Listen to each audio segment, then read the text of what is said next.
Sentry baseball merchandise is available now. Click the link in the description to get yours today. So back a while ago, I did do my top 50 MLB players for the 2024 season. Now, while I hope none of you watched the video, subscribe. I do want to go back and look at what I said because I honestly don't remember. And we're going to be, hindsight's 2020, but we're going to be pretty critically looking at myself and probably clowning me for the takes that I had. So if you enjoy this kind of content, make sure you guys leave a like, let me know. Subscribe if you have not already, truly would appreciate it. Let's get to reacting. Look at that lovely face right there. This was made 7 months ago, and we will listen to me talk a little bit. I don't want to hear myself too much, but you can see here starting off with Yoshinobu Yamamoto. Let's give a list as to what I say. Rocky start in his first start over there in Korea. Juice balls maybe, but I don't think he's going to be a Cy Young contender. I think he's going to be right around this 50 range. I mean, he's one of the highest paid players in. So apparently he had already had his first start in Major League Baseball when I recorded this. I said he wouldn't be Cy Young type player, but right around the top 50. He got hurt a little bit, so obviously that didn't come to fruition. He's a dog in the playoffs. I don't know.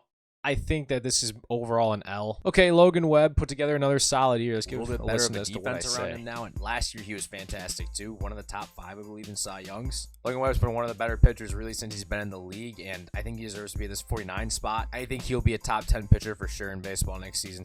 See, top 10, I don't know. He kind of had a mid-3s ERA. He was good. He was he's a horse. He puts together innings. Top 10, I'd say he's probably right outside of it, so this isn't a horrible take. Ooh, Sean Murphy at 48. He just didn't stay healthy, and when he was not really that great this year. His offensive numbers took a drastic tick down, which, he was a catcher. He was hurt, whatever. Next year, he'll be better. I really don't know how much better because he's kind of got to find some kind of middle ground. Way too unsustainably good in 2023. Though. We'll move past that one. Paul Goldschmidt at 47. Okay. One thing to note about this is that I was really trying to predict what would happen rather than what did happen in the past. Whereas in past top 50 videos, what I would do is I'd kind of go by what's already happened. This one I was really trying to predict who would be the best 50 players in 2024. Paul Goldschmidt was not a top 50 player. He had a bad year, playing straight out bad, lost himself money, probably close to retirement. And he's only 2 years removed from an MVP. It's kind of crazy. Brandon Nimmo at 46. Oh, that's bad. He also was bad this year. 727 OPS, I want to say. Ooh, this is a bad. What did I even say? Best year of his career. He doesn't quite have the upside of everyone else. Yeah. He's getting a little bit older now. Yeah. I do think he'll have a fantastic season. You said he doesn't have the upside of anyone else, and then he's getting older, and you go, I think he'll have a great 2024. Look at that face. Look at that guy. Christian Yelich, 45. He was really good. This was actually kind of a nice one because he had not been good the last few years. When he was healthy, he was really good. Then he had the spine thing go on. He had back surgery. When he was healthy, he was good. I really like this pick. So overall, I'd say we're 1-4. 1 win, 4 L's. This is bad. Predictions are a couple more outfielders coming up here soon. I think Yelich here at 45. I think I'm being generous. I think people would put being generous. Maybe. I don't know. Say at 44. This isn't actually that bad either. He had a really nice year. Is he top 50? Probably not, but I think the underlying numbers really liked him. This is probably where this pick came from. I kind of want to see what I say here. First time since his MVP years we've seen. Right ahead of him, I have Chicago Cubs Seiya Suzuki, who sneaky was one of the better hitters in baseball last year. No one really knew about him. 820-ish OPS right there, or last year, excuse me. Let me just take a quick gander at his stats. Yeah, dude, Seiya was kind of a baller this year. 3rd year in the league, 848 OPS. Dude, he hit 283. I think he was top 50. This is kind of a nice sniff by your boy. I don't know. That's pretty good. Garrett Cole, 43. I think at the time we kind of banked on him being a little more healthy than he ended up being. You know what I mean? He missed a lot of time and just kind of wasn't very good. I don't know. I'm going to skip past this one, though. Blake Snell, 42. Yeah, he's off of Cy Young, so this is kind of low. I was probably on the lower end for Snell. He had the no-hitter. He had a hard time staying healthy. He didn't really have spring training. He's back in free agency now. We'll see where he goes. I think might be back to the Padres. More and more I think about it, I think Snell's a Padre. Oh, Kevin Gausman. Ooh, he was bad this year. He took a real step down. 2 in AL Cy Young, I want to say. Yeah, he was not good. Not good in 2024. Kind of one of the reasons why the Blue Jays just weren't as good in general. Oh, I shook my whole desk. Oh, that is so bad. Dude, that is so bad. Bellinger? You thought 1 year of Bellinger was enough to bring him all the way back? That is so bad. What'd I even say? Pick will get that tomorrow. He'll be close to that, though. I think that he's going to be right around this range. I have Cody Bellinger here at 40. I think Cody Bellinger is kind of just all the way back now. I know he wasn't. No, we only saw it for 1 year, but dude, his 1 year that he put it up for was fantastic. And he looks like better than Old Belly. I might be. No, he doesn't. He didn't look better than Old Belly. What are you talking about? Like, I think he could be even higher than this. I think he could be a top 20 player. You think he can be what? What is going on? No wonder no one watched this video. It's so bad. I gotta shut it down. I gotta shut it down. Okay, Max Fried. He also spent some time hurt, but he was overall pretty good hitting free agency at a good time. We'll move past that one. Oh, Adolis. See, Adolis is a bad miss. He had a really bad year. Horrible World Series hangover. But man, that playoff run was magical, but he probably just got more lucky than anything, to be honest. The more and more you dig into it. Oh, Bo Bichette's such a bad miss, too. That's bad. That's real bad. He was horrendous this year. He had a 500-some OPS. He was super hurt, too. Don't get me wrong. But he was so bad. Yandy Diaz is like one you kind of had to include because he was consistently good for a few years. This was his first real, like, mediocre year. I can't hate myself for the Yandy Diaz pick, but it's nothing great. Randy. I put Randy ahead of Yandy. Ooh, some Rays love in the 30s. No, this is a bad pick. This is really bad. Common theme we're seeing here is toward the bottom of this list. It is real bad. Why did he let me down so bad? Dude, Luis Robert had like a real deal year in 2023. Like, people don't realize that guy was a beast in 23. He came back 2024. No wonder no one traded for him. He sucked this year. Luis Robert Jr., Robert, whatever you want to say. One of the more complete players in baseball as well. We finally saw him healthy for a full year, and he hit like 38 home runs. Saw the potential. He's kind of stuck there in Chicago. Bad team. His numbers might improve. We'll have to see. Bregman at 30. His numbers did not improve. Bregman 33, dude. What? I think he's hitting free agency at maybe the worst time. Because you see that this thing, like him and Boris are trying to grab a 11-year, like a Manny Machado contract. Like, what are you talking about? You think you, aging third baseman who hasn't had an over 800 OPS in forever, you're going to demand 11 years at third base?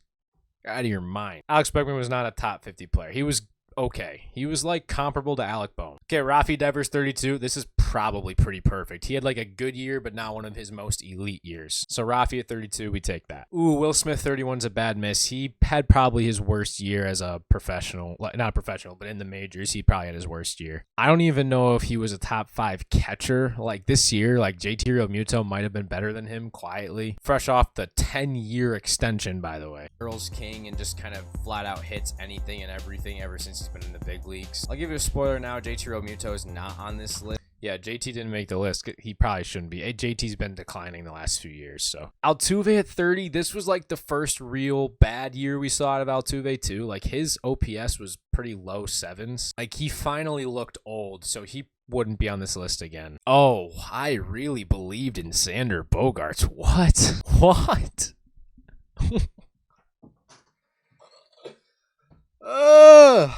I believed in Xander Bogaerts after 2023. No, not top 50. He also looks old, too. Like, I have to explain myself quite a bit. When you're doing this, you can't just take the locks. It's kind of like March Madness. I really am about to defend putting Xander Bogaerts at 29 because I need to take chances. Oh, man. No wonder you guys clown me a lot of times. This is bad. No, this is real bad. Bonus note, my hair is kind of comparable right now to how it was back then, which is kind of weird because, like, I recently got my hair cut. I don't know. Arenado 28's a bad one. Like, he was really not good either. I thought that 23 was a fluke, but no, it was just not good. He hasn't been good in a while. First time not winning a gold glove. I did say I think it'd be his first time not winning a gold glove, and yeah, sure. Lindor 27, I think this is actually pretty perfectly fine. Like maybe a little higher, but I think it's perfectly fine to put Lindor 27. He had like a good 23, but not like an elite 23. So like this is pretty good. Lindor at 27 is good. Gunnar Henderson 26. I think where he overall ended up maybe a little higher, but like I was jumping the gun a little bit with him. So putting him higher was definitely a nice hit. Ooh, Manny 25. Like he was better. At 23, he was slow. We know that. He was a little better in this year, but like not top 25, not top 25 player. Ooh, Corbin Burns 24 is actually kind of interesting. I think this is pretty fair. Like he was probably a top 5 pitcher in baseball. Another guy just hitting free agency at a pretty perfect time. Yeah, I'd say this is a pretty fair spot for him. Yeah.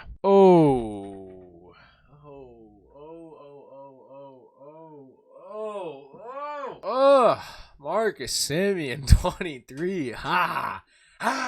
No. No. He like was bad in the playoffs too. He just hasn't really had a good stretch in a while. Kyle Tucker 22 is great. He probably would have been AL MVP if he'd stayed healthy the whole year. Like he was silly good before he got hurt. So I like that. Yeah, Spencer Strider 21 is just like the injuries really messed that one up. You know what I'm saying? I don't know if you can take much away from me for that. 20, Zach Wheeler. This might be perfect spot. He probably, honestly, could maybe be a little higher, but he's going to be like second in Cy Young. And I don't know. This is pretty good for Zach Wheeler. Jordan 19, that ended up being pretty perfect too because he missed a little bit of time. His numbers ended up being pretty great. Not as elite as most years, but like right around 19 for a guy who DH is like, that's a pretty good hit right on the head. Trey Turner 18, like the end of the year really did make sense. I kind of want to see what I say here a little bit. Games this year. If he does, he'll be a top 10 player, but I think he's going to be right around this 20. I think Trey Turner has a sneaky chance at being an MVP. See, the thing was like that was a lot of people were saying like he probably has a chance at grabbing an MVP because his August and September of 23 and playoffs, like all that combined was so ridiculously good that he looked poised to be great.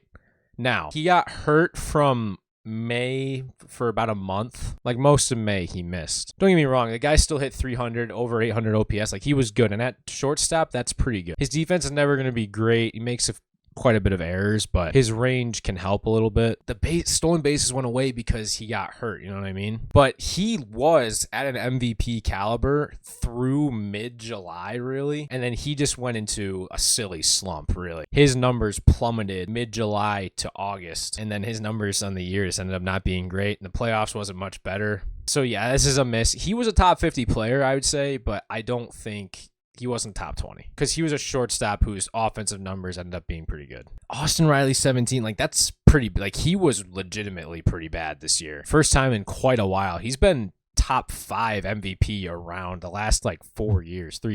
He had a pretty bad year this year. Yeah, see, like Adley, this is probably going to be one of the worst ones on the list. Like Adley just simply did not do well this year, and then it got to the playoffs and it was even worse. As a right-handed hitter, he was something. Like he was kind of special. As a lefty, he was so bad, which the majority of his at-bats come as a lefty, right? He was so bad as a lefty. It makes me wonder like if he should, like I'm not a baseball coach and like I'm not telling Adley Rutschman what to do. It almost makes me think like, dude, you might be just a right-handed hitter. Like I don't know. His catching was still good. I don't think it was as good as the year before. His season numbers did not end up in a good spot, even for a catcher, like not a top 50 player. Matt Olson 15, like he was so silly good in 23, but it just didn't happen in 24. Oh, Corbin Carroll. Look at that picture, by the way. It's his prospect picture. Corbin Carroll 14. Yikes. I was high on him. He probably wasn't a top 100 player in baseball. Like probably not.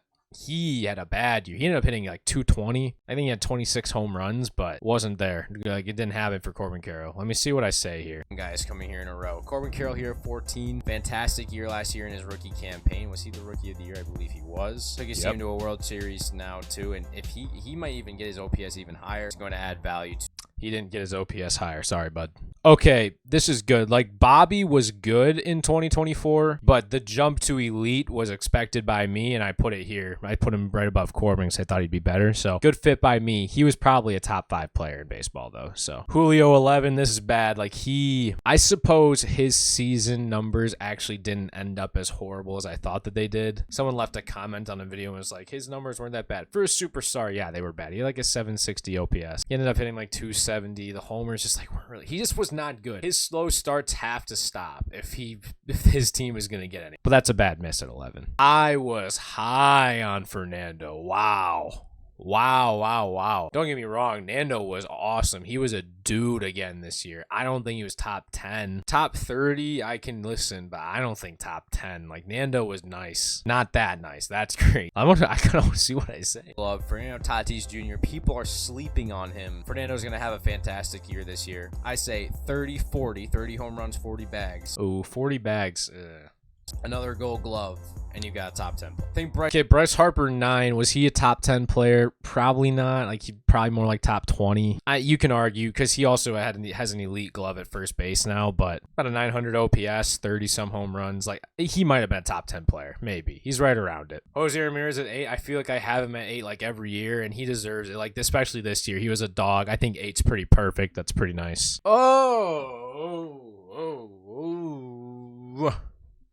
This is bad. Like, he was hurt and he really just didn't get going all year, but probably would have taken the MVP away from Ohtani somehow, some way. Had to be close even like between them two, even though he didn't play the full year. He played like 120 games. Then he was their MVP of their World Series run. Corey Seager's fantastic. Ohtani at 6.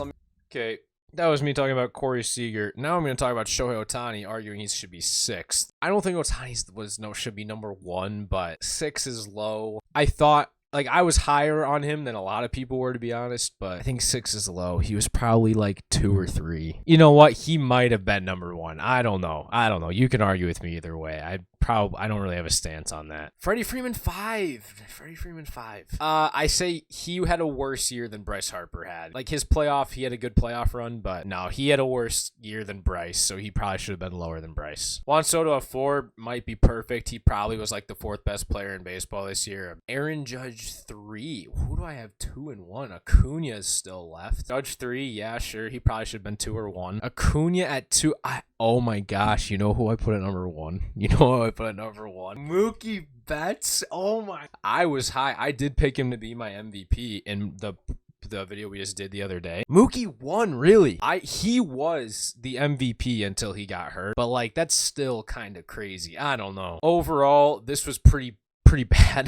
Scooble's a big miss. Scooble coming back. Like, I picked him to be the Cy Young, but I don't know. It felt like a long shot at the time. I don't know. I think overall the predictions were pretty mess. If you guys want me to do another one of these videos in the spring, let me know. But yeah, that was fun to go over. Have a great day. God bless.